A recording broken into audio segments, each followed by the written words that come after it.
আসসালামু আলাইকুম। দেখতে পাচ্ছেন, দেখেন ওরা হচ্ছে এই আপন দুই বোন। এরা আপন দুই বোন। এই দুই বোনের বাচ্চা এখানে বলতে তিনজনের বাচ্চা আছে। এটা হচ্ছে যেমন ওর মাও কালো, ওর নিজে কালো হয়েছে, ওর মাও কালো হয়েছে। আর এই যে এটাও কিন্তু ওর বোন, এর বোন। তো ওর মা ওর বাইরে গেছে, ঘুরতে গেছে। আর বাকি এই যে দেখেন, এখন আসলে কি জানেন যে সবার কাছে মিলে ছিলে কিন্তু দুধ খেতে পারে। মানে ওই যে একসাথে বড় হয়েছে, মানে কম বেশি। এটা একটু আগে হয়েছে ওরা, আর ওরা ওর পরে হয়েছে। তারপরেও একসাথে কিন্তু আবার ওরা আরও পরে হয়েছে।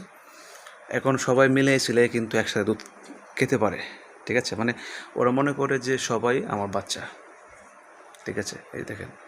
তো আসলে যারা জন্য ভিডিও করেছি, তো যারা বিড়ালের বাচ্চা নিতে চান যোগাযোগ করবেন। অনেকগুলো বিড়ালের বাচ্চা আছে আমাদের কাছে। আমাদের লোকেশন হচ্ছে ঢাকা উত্তর আবদুল্লাপুরের পাশেই, জায়গার নাম ফায়দাবাদ। তো আমাদের নিজেরাও প্রায় 7-8টা বিড়াল পালি আমরা। তো আসলে ওই বিড়াল যারা নেবেন, 2টা বাচ্চা নেবেন, তাহলে একসাথে বড় হবে, একসাথে খেলাধুলা করবে, একসাথে বড় হবে। ঠিক আছে, এবং এখন সব খেতে পারে, ভাত, মাছ এবং অন্য অন্য চিকেন সব কিছু খেতে পারে। ঠিক আছে, তো অবশ্যই যারা আগ্রহ আছেন বিড়ালকে পালেন, নিজের সন্তানের মতন করে লালন পালন করবেন, তারা শুধু যোগাযোগ করবেন। ঠিক আছে, তো সবাই ভালো থাকবেন। আল্লাহ হাফেজ, আসসালামু আলাইকুম।